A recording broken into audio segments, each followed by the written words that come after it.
Intro করি না, কিন্তু আমি এখন ঝুলছি একটা গুহার 100 ফুট নিচে, যেটা মাটির নিচে 5 কিলোমিটার জুড়ে বিস্তৃত আছে। আর আমরা এটা পছন্দ করি বা না করি, যখনই আমি আর আমার বন্ধুরা মাটি টাচ করলাম, আমরা অফিসিয়ালি এখানে আগামী 7টা দিন কাটাতে চলেছি।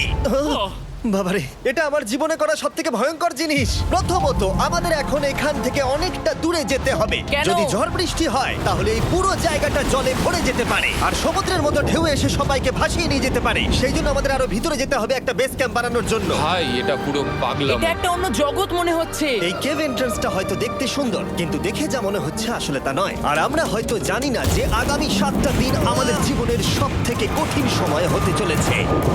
সব থেকে বাজে ডিসিশন।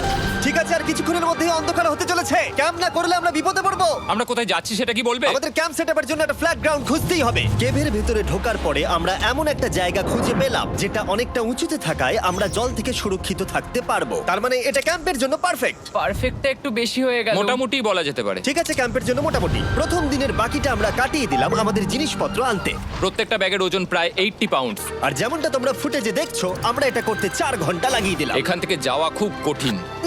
তারপরে আমরা সবাই বেস ক্যাম্পে ফিরে গেলাম। ঠিক আছে, আমরা এখানে লাইট লাগিয়ে দিলাম। আমাদের সব জিনিসপত্র হোম বেসে চলে এসেছে। একটু ক্যামেরাটা ওদিকে দেখাবে? ওদিকটা কিন্তু ভয়ানক অন্ধকার, আর সবসময় এরকমই থাকবে। তাই আমরা ক্যাম্পিং গ্রাউন্ডের জন্য খুব বেশি কিছু করতে পারলাম না। কটা ফুটো করে দড়ি টাঙিয়ে দিলাম। এটা ধরো আর ওঠো দেখি। মনে হচ্ছে আমাদের হ্যামকগুলো ভালোই সাপোর্ট পাবে। আর তারপরে আমাদের সার্ভাইভাল গাইড জোয়ের সাহায্যে আমরা হ্যামক টাঙালাম। এই সরু দড়িটা আমার হ্যামকটাকে ধরে রাখবে। হ্যাঁ, ডিনার খেয়ে আমরা প্রথম রাত্রি ঠান্ডার জন্য তৈরি হলাম। আমি মিথ্যে কথা বলবো না, আমি যতটা ভেবেছিলাম তার থেকে এই হ্যামকটা অনেক বেশি কমফোর্টেবল। এই আমি তো আমার চমকেই হাতটা তো গেছিলাম। বড় কেন ভাই? এই কেভটা 2.5 কিলোমিটার ডিপ, আর আমরা এখন এন্ট্রান্সের কাছেই ক্যাম্পিং করছি। কাল আমরা অনেক কিছু এক্সপ্লোর করব। তোমরা কেমন ঘুমালে? ভয়ঙ্কর। ঘুমই হয়নি। এটা সত্যিই একটা অস্বস্তিকর পরিবেশ। কেবের উপর থেকে অনবরত আমাদের উপরে জল পড়েই যাচ্ছিল, তাই উপরে একটা প্লাস্টিক চাপালাম, কিন্তু তাও আমাদের হ্যামকের উপরে জল পড়েই যাচ্ছিল। একটা আইডিয়া আছে, চলো শেল্টারগুলোকে ভালোভাবে তৈরি করি। আমার মনে হয় এই প্লাস্টিকগুলোকে জুড়ে দিলে আর জল পড়বে না। বাহ, তুমি তো জিনিয়াস। আমি শুধু একজন ইউটিউবারই নয়, ঠিক আছে? আমার হ্যামকটা এটার উপরে ঝুলছিল। মানে দেখো, আমি আরেকটু হলে হ্যামক থেকে নেমে পড়ে যেতাম। আর আমরা সেই সময় এটা বুঝতেই পারিনি যে এই গর্তটা প্রায় 40 ফুট গভীর। তাই যখন আমি আর শন প্লাস্টিকগুলোকে জুড়ছিলাম, তখন ম্যাক আর কার্ল এই গর্তটা কতটা ভয়ঙ্কর সেটা দেখতে গেল। আমার হ্যামকটা দেখতে পাচ্ছো? ওখানে আমি ঘুমোচ্ছিলাম। এদিকটা দেখো। আর যেহেতু এই কেভে সব একই রকম দেখতে, তাই আমাদেরকে ফলো করা অনেকটাই কঠিন ছিল। এই ম্যাপে তোমরা আমাদের হোম বেস দেখতে পারবে, আর দেখতে পারবে ওরা ওখান থেকে কত দূর হ্যাঁ, যাচ্ছে। এটা তো খুবই ভয়ঙ্কর। ভাই এটা পাগলামো। আর যখন ছেলেরা র্যান্ডমলি এক্সপ্লোর করছিল, তখন আমি আর শন ক্যাম্পে কাজ করছিলাম। এই স্লিপিং ব্যাগটা এখানে কেন পড়ে? কারণ এটার থেকে পিয়ের গন্ধ বেরোচ্ছে। ইয়া, এটার থেকে শেখা উচিত স্লিপিং ব্যাগ ভাড়া নিতে নেই।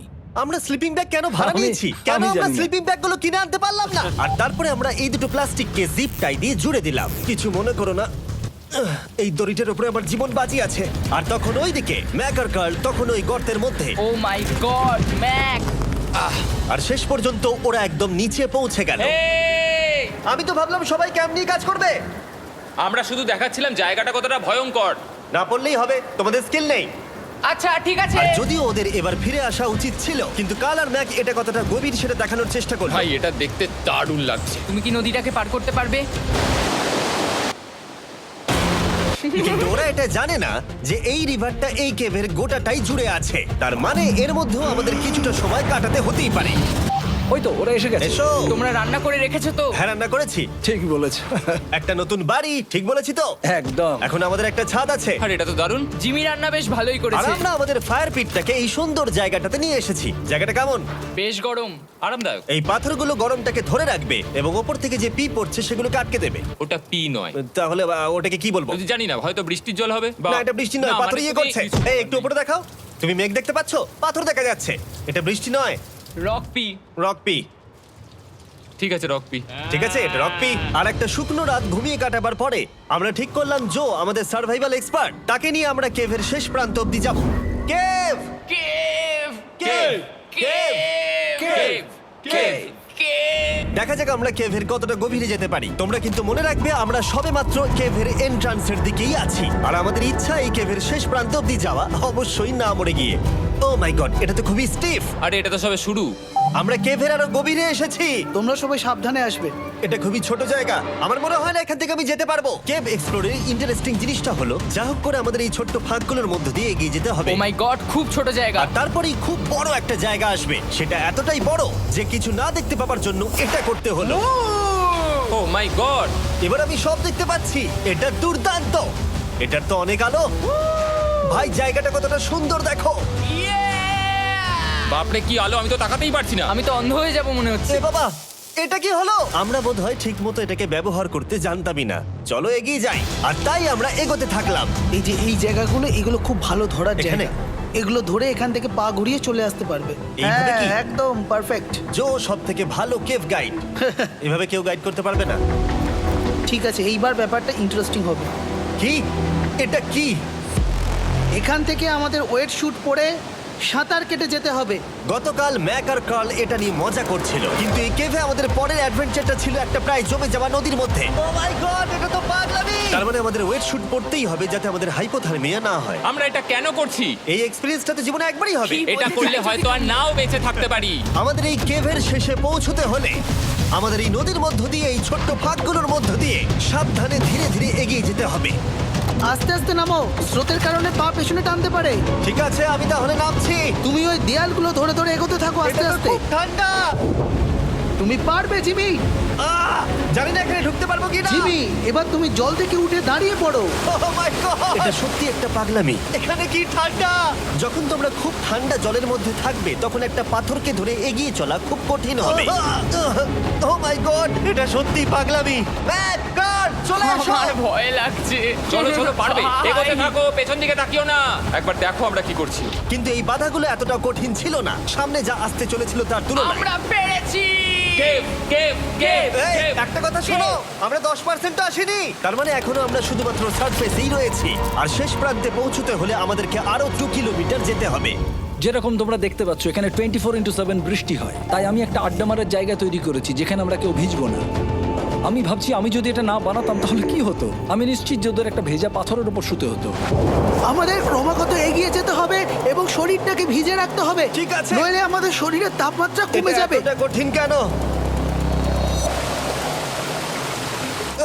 সব থেকে বাজে ব্যাপার হলো আমরা যতটাই দিকে এগোবো ততটাই আমাদের পিছন দিকে ক্যাম্পে ফিরতে হবে। আমাদের পরের বাধাটা হয়তো জলের মধ্যে নয়, কিন্তু তার মানে এটা নয় যে সেটা সহজ হবে। আরে এটা কি মাকড়সার জাল? কিন্তু আমি মাকড়সা দেখতে পাচ্ছি না। তার কেন? মানে ওটা আমাদের উপরে আছে। আরে তোমার গায়ে, তোমার গায়ে। আমার বন্ধুরা কত বাজে। এই কেভটা মিস্টার বিস ভিডিওর মতো, যত এগোবে ততই কঠিন হবে। সত্যি কথা বলতে যদি আমাদের সাথে জো না থাকতো আমরা মরেই যেতাম। আর 3 ঘন্টা পরে জো আমাদের জন্য একটা বাজে খবর নিয়ে এলো। জল অনেকটা বেড়ে গেছে আর আমরা অনেকটা সময় লাগিয়ে ফেলেছি, তাই আজকে আমাদের আবার ক্যাম্পে ফিরে যেতে হবে। আমি মানবো না। তুমি সেফটি এক্সপার্টের কথা অমান্য করতে পারো না। আমি এটা মানবো না। সত্যি কথা বলতে আমাদেরকে ফিরতেই হতো, কারণ এর আগে আমরা শুট করতে অনেকটাই সময় নষ্ট করে দিয়েছি। তারপর ফ্লেয়ার নিয়ে খেলেছি, তাই আমরা ফিরে যাচ্ছি আর এই মিশনটা আমরা পরের দিন আবার শুরু করব।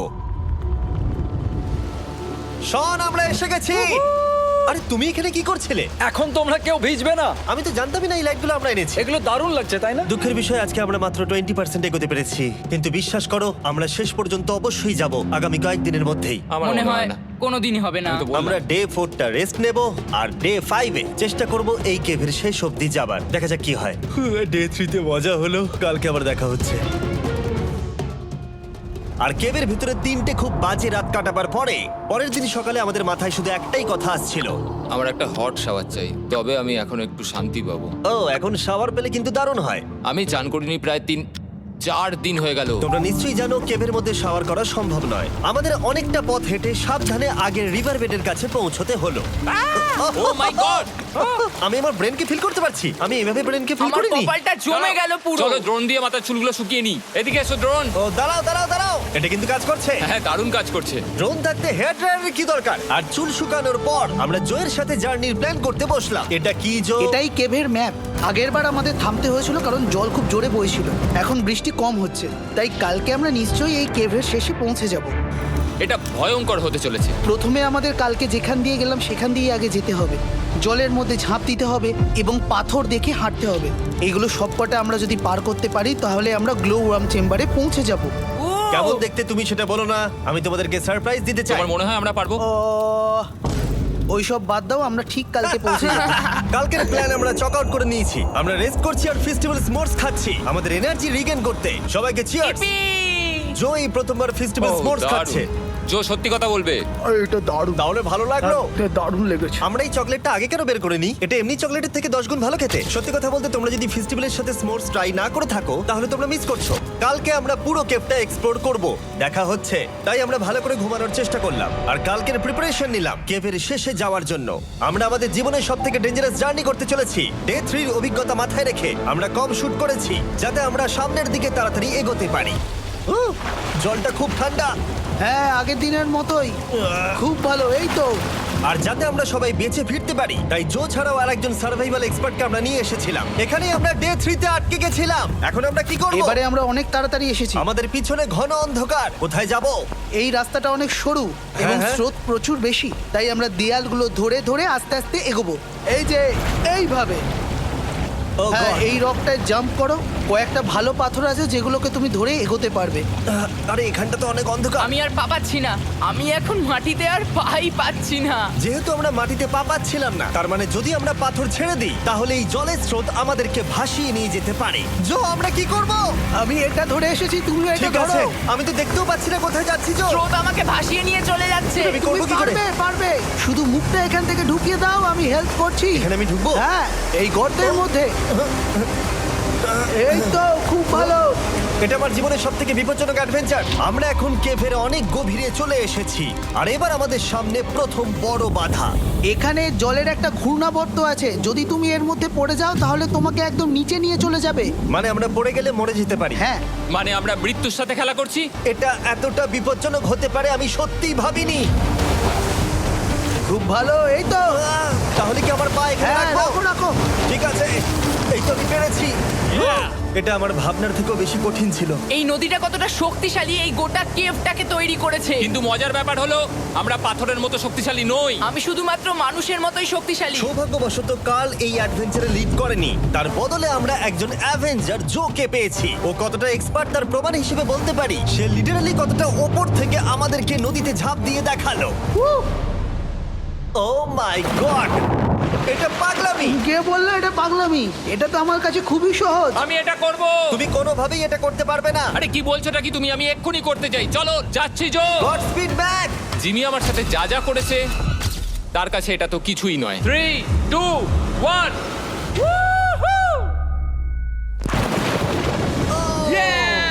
তুমি করবে? না, আমরা না এগুলো শেষ পর্যন্ত যেতে পারবো না।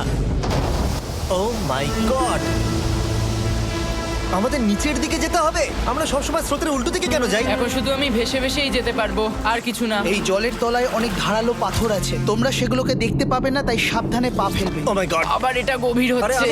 আমার পা তো কিছুর উপরে রাখতে হবে। ছোট ছোট পাথরগুলোই একমাত্র বাধা ছিল না, মনে হচ্ছে আমাদের প্রতিটা পদক্ষেপে। ও ভাই, আমি কিচ্ছু দেখতে পাচ্ছি না। এটা খুব ভয়ঙ্কর। কেভটা আরো অন্ধকার হয়ে আসছিল এবং আরো সরু। আর তখন আমরা জানতাম না যে আমরা ফিনিশ লাইন অবধি পৌঁছতে পারবো কিনা। আমি ক্লান্ত হয়ে পড়েছি। এই কেভে আরো কঠিন বাধা আসার আগে তোমাদেরকে আমি কিছু দেখাতে চাইবো। জো, তোমার ব্যাগটা দাও। Thank you. তুমি জানো এর মধ্যে কি আছে? না, জানি না কি আছে। Brand new mister beast lab swamp.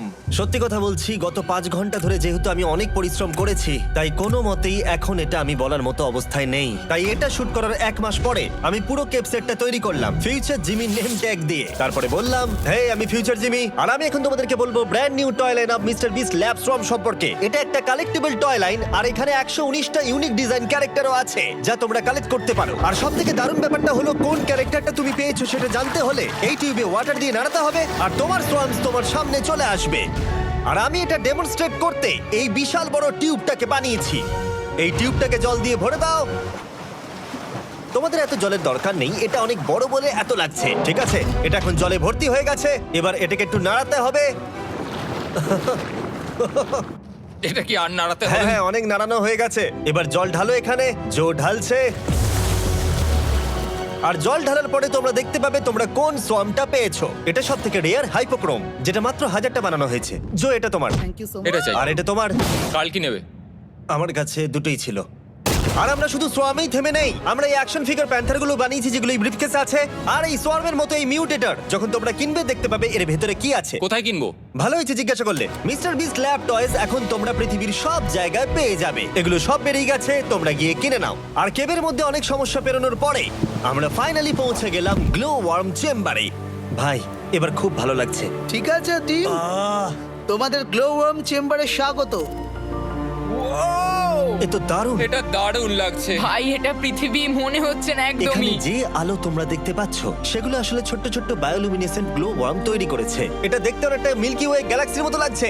Wow! আর এই মুহূর্তটা, এই ভিউ, সত্যি বলতে এই ট্রেকের সমস্ত ক্লান্তি যেন দূর করে দিল। এখানে অবধি পৌঁছানো যেন সত্যি একটা অ্যাচিভমেন্ট ছিল। কিন্তু এখন আমাদের যাত্রা শেষ হয়নি, কারণ আমাদের এখান থেকে এখন বেস ক্যাম্পে ফিরতে হবে।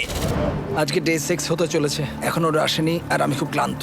আমার মনে হয় না আমি ভালো করে ঘুমোতে পারবো, ওদের জন্য খুব চিন্তা হচ্ছে। এই ট্রিপটা অনেকটাই সহজ ছিল কারণ আমরা স্রোতের সাথে ভেসে ভেসে যাচ্ছিলাম। আর যেহেতু তোমরা এই ট্রিপটা দেখেছো তাই আমরা এটাকে স্কিপ করলাম। কিন্তু সত্যি বলতে এই জার্নিটাও অনেকটা বেশি সময় নিল, কারণ আমরা ক্যাম্পে পৌঁছানোর আগেই 6 নম্বর দিন চলে এলো। শন, সবাই ঠিক আছে তো? আমার খুব চিন্তা হচ্ছিল। Happy day 6। ডে 6 খুব ভালো। এনার্জি বাড়াতে আমরা আগুনের উত্তাপ নিলাম এবং ফাইনালি আমরা কিছু খেতে পেলাম। এটা খুবই অ্যাডভেঞ্চারাস ডে ছিল। কালকে দেখা হচ্ছে, মানে আজকেই হয়তো। এটা হয় ডে কোনোদিন 6 হবে না। নাকি আজকে, না আমি জানি না। এত বড় ট্রেক সম্পূর্ণ করার পরে শারীরিকভাবে চূড়ান্ত ক্লান্ত হওয়া সত্ত্বেও জানি না কেন কিন্তু আমি একদমই ঘুমাতে পারছিলাম না।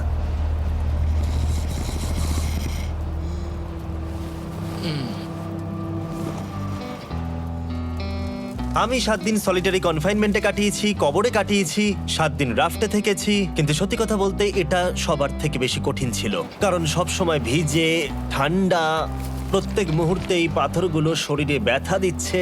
বেশিরভাগ সময়টাই এই কেভটা দুঃস্বপ্নের মতো ছিল। কিন্তু তোমার আর আমার মধ্যে জিমি!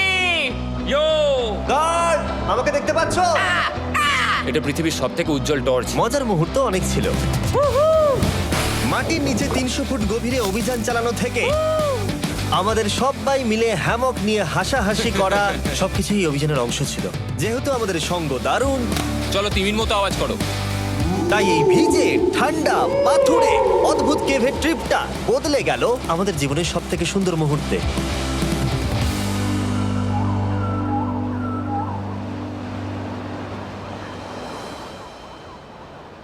আমরা এখান থেকে যাব না যতক্ষণ না সবকিছু তোলা হচ্ছে।